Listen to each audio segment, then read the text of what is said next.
and welcome to PR Learning Lab. My name is Saumya. आज की video में हम बात करेंगे कंजंक्शंस के बारे में. कंजंक्शंस के दो पार्ट्स में आपको इस वीडियो में बताऊंगी. फर्स्ट है कोऑर्डिनेटिंग कंजंक्शन और सेकंड है कोरिलेटिव कंजंक्शन. पर वीडियो से पहले अगर आपने अभी तक हमारे चैनल को सब्सक्राइब नहीं किया है तो please hit the subscribe button. और अगर आपने इस वीडियो सीरीज की कोई भी वीडियो मिस कर दी है तो उसका लिंक आपको डिस्क्रिप्शन बॉक्स में मिल जाएगा.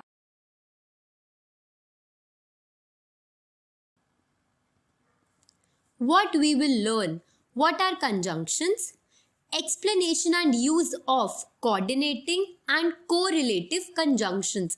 आज की वीडियो में हम बात करेंगे कंजंक्शंस की कि कंजंक्शंस क्या होते हैं और कंजंक्शंस के दो टाइप कोऑर्डिनेटिंग और कोरिलेटिव कंजंक्शंस के बारे में भी हम सीखेंगे.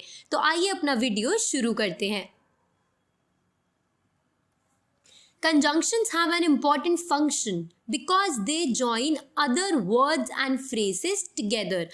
Conjunctions जो होते हैं वो दो words या फिर दो phrases को एक साथ join करते हैं, एक साथ combine करते हैं. अगर मैं आपको यहाँ पर एक example दिखाऊं, I work quickly and careful. अब आपको यहाँ पर कुछ गलत लगेगा.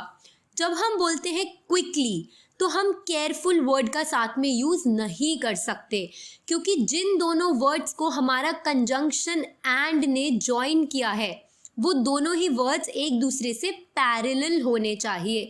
पैरेलल मतलब अगर क्विकली के एंड में ly आता है तो केयरफुली के एंड में भी ly आना चाहिए, जैसे कि यहाँ पर है I work quickly and carefully. ये हमारा करेक्ट स्टेटमेंट है. आप देखेंगे आपको यहाँ पर देखने को भी मिलेगा make sure that the phrases joined by the conjunctions are parallel. यहाँ पे क्विकली और केयरफुल एक दूसरे के पैरेलल नहीं थे. बट अगर मैं सेकंड वाले स्टेटमेंट की बात करूँ, यहाँ पर क्विकली और केयरफुली ये एक दूसरे के पैरेलल हैं. पैरेलल मतलब होता है साथ चलना. यहाँ पर क्विकली ly से एंड होता है, उसी तरीके से केयरफुली भी ly से एंड होता है. ये दोनों साथ चल रहे हैं, मतलब ये दोनों पैरेलल हैं. इन दोनों ही वर्ड्स को जिस वर्ड ने ज्वाइन किया है वो है एंड. एंड हमारे लिए हुआ कंजंक्शन. मैंने आपको डेफिनेशन में बताया था कि दो वर्ड्स या फिर दो फ्रेजेस को साथ में जो वर्ड्स ज्वाइन करते हैं वो होते हैं कंजंक्शंस. जैसे कि एंड, और, बिकॉज, ऑल्दो, अदरवाइज, ये सारे ही हमारे कंजंक्शंस होते हैं. सबसे पहले हम सीखेंगे कोऑर्डिनेटिंग कंजंक्शंस के बारे में. Coordinating conjunctions join individual words, phrases और क्लॉजेस. ये वो होते हैं जो इंडिविजुअल वर्ड्स, फ्रेजेस और क्लॉजेस को जॉइन करते हैं. इनके कुछ एग्जाम्पल्स हैं एंड, बट, और, nor, for, so and yet. ये हैं हमारे कुछ कोऑर्डिनेटिंग कंजंक्शंस. आइए मैं आपको इनके कुछ एग्जाम्पल्स बताती हूँ. We are going to a zoo and an aquarium on the same day. इस स्टेटमेंट का मतलब है कि हम लोग जू और एक्वेरियम एक ही दिन पर जा रहे हैं. इन दोनों ही वर्ड्स जू और एक्वेरियम को जिस वर्ड ने ज्वाइन किया है वो है एंड. एंड ने यहाँ पर टू सेपरेट वर्ड्स को ज्वाइन किया है. उसी तरीके से वर्ड्स का एक और एग्जाम्पल है I forgot to bring my bottle and the lunch box. यहाँ पे इन दोनों ही वर्ड्स को ज्वाइन किया है वापस से एंड वर्ड ने. वर्ड्स मतलब होता है सिंगल वर्ड्स का होना, बट फ्रेजेस मतलब होता है एक से ज़्यादा वर्ड्स वाले स्टेटमेंट्स को भी हमारे कंजंक्शंस एक साथ ज्वाइन करते हैं. जैसे कि ही always sits in the library और इन द क्लासरूम. या तो वो लाइब्रेरी में बैठता है या फिर वो क्लासरूम में बैठता है. और मतलब होता है दिस या फिर दैट. क्लॉजेस. क्लॉजेज मतलब होता है दो सेपरेट इंडिपेंडेंट सेंटेंसेस को ज्वाइन करना। अगर हम बीच में कंजंक्शन नहीं भी लगाएंगे तो भी अगर हम इन वाले स्टेटमेंट्स को अलग से पढ़ेंगे तो ये हमें सेपरेट इंडिपेंडेंट स्टेटमेंट्स की तरह नजर आएंगे।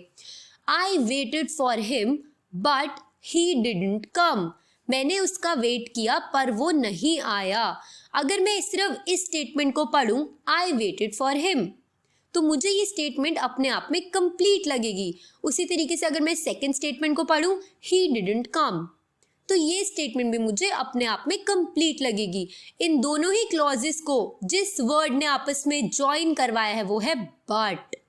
बट भी हमारा एक तरीके का कोऑर्डिनेटिंग कंजंक्शन है। अब मैं अपने सेकंड स्टेटमेंट पर जाऊंगी। I want to go there again for it was a wonderful trip. यहाँ पर दो क्लॉजेस को जिस वर्ड ने ज्वाइन किया है वो है फॉर। ये भी हमारा कोऑर्डिनेटिंग कंजंक्शन हुआ। तो इन शॉर्ट अगर मैं आपको बताऊं, कोऑर्डिनेटिंग कंजंक्शंस वो कंजंक्शंस होते हैं जो दो वर्ड्स, फ्रेजेस या फिर क्लॉजेस को आपस में ज्वाइन करते हैं। अब हम बात करेंगे कोरिलेटिव कंजंक्शंस के बारे में। कोरिलेटिव कंजंक्शंस क्या होते हैं?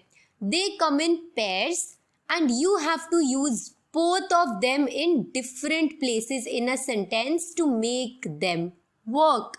ये हमेशा पेयर में आते हैं और हमें एक ही सेंटेंस में उन दोनों वर्ड्स को यूज करना होता है।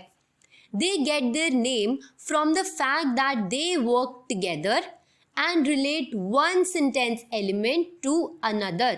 ये एक सेंटेंस में जो एलिमेंट होता है उसको दूसरे एलिमेंट से रिलेट करवाते हैं। इन स्टेटमेंट्स का मतलब अभी आपको समझ नहीं आ रहा होगा ठीक से, पर जब मैं आपको इसके एग्जाम्पल्स दूंगी तो ये पार्ट आपको बहुत अच्छे से क्लियर हो जाएगा। Correlative conjunctions include pairs such as. अब यहाँ पर आपको कोरिलेटिव कंजंक्शंस के कुछ एग्जाम्पल्स देखने को मिलेंगे। बोथ और एंड, ये कोरिलेटिव कंजंक्शंस का एक पेयर है।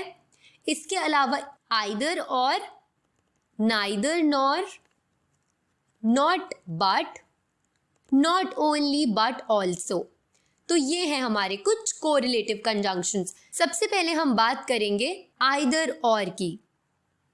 I want either the cheese cake or the chocolate cake. या तो मुझे चीज केक चाहिए या फिर चॉकलेट केक। आइदर और इसका मतलब होता है या तो ये या फिर वो।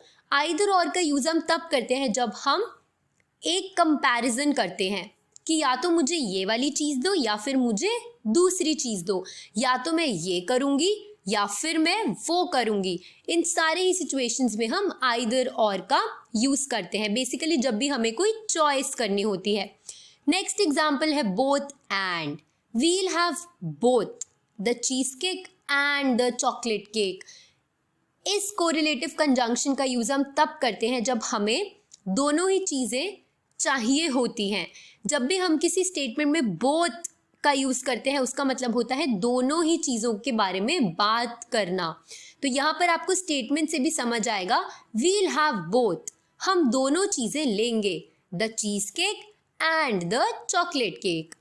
Weather or, I didn't know whether you'd want the cheese cake or the chocolate cake so I got both. अगर मैं आपको ये स्टेटमेंट हिंदी में समझाऊं तो इसका मतलब होगा, मुझे नहीं पता था तुम्हें चीज केक चाहिए या फिर चॉकलेट केक चाहिए, सो मैं तुम्हारे लिए दोनों लेकर आई हूं। वेदर दिस और दैट। अगर हम किसी से क्वेश्चन करते हैं तो हम उनसे इसी तरीके से पूछते हैं, वेदर ए और बी। वेदर का यूज हम तब करते हैं जब हम किसी से कोई क्वेश्चन पूछते हैं या उन्हें बताते हैं अपनी चॉइसेस कि वेदर दिस और दैट, या तो ये या फिर वो। Neither nor. Neither nor negative words हैं। नेगेटिव वर्ड्स का मतलब होना जब हम किसी चीज़ के लिए मना कर देते हैं, यानी कि नॉट की जगह पर इन्हें यूज़ किया जाता है। Oh, you want neither the cheese cake nor the chocolate cake, no problem. ना ही तुम्हें चीज केक चाहिए ना ही तुम्हें चॉकलेट केक चाहिए, नो प्रॉब्लम। नाइदर नॉर, इनका यूज हम तब करते हैं कि ए वाली चीज भी आपको नहीं चाहिए और बी वाली चीज भी आपको नहीं चाहिए। उन सिचुएशंस में हम नाइदर और नॉर का यूज कर सकते हैं। तो ये होते हैं हमारे कोरिलेटिव कंजंक्शंस। अगर आपको ये वीडियो पसंद आया तो प्लीज इस वीडियो को लाइक और शेयर जरूर कीजिए and don't forget to subscribe to our channel. Thanks for watching.